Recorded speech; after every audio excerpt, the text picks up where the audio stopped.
गानचतुराय गानप्राणाय गानान्तरात्मने गानोत्सुकाय गानमत्ताय गानोत्सुकमनसे गुरुपूजिताय गुरुदैवताय गुरुकुलस्थायिने गुरुविक्रमाय गुह्यप्रवराय गुरवे गुणगुरवे गुरुदैत्यकलक्षेत्रे गुरुधर्मसदाराध्याय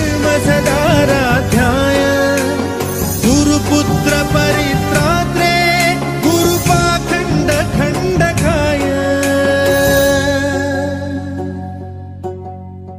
गीतसाराय गीततत्त्वाय गीतगोत्राय धीमहि गूढगुल्फाय गन्धमत्ताय गोजयप्रदाय धीमहि।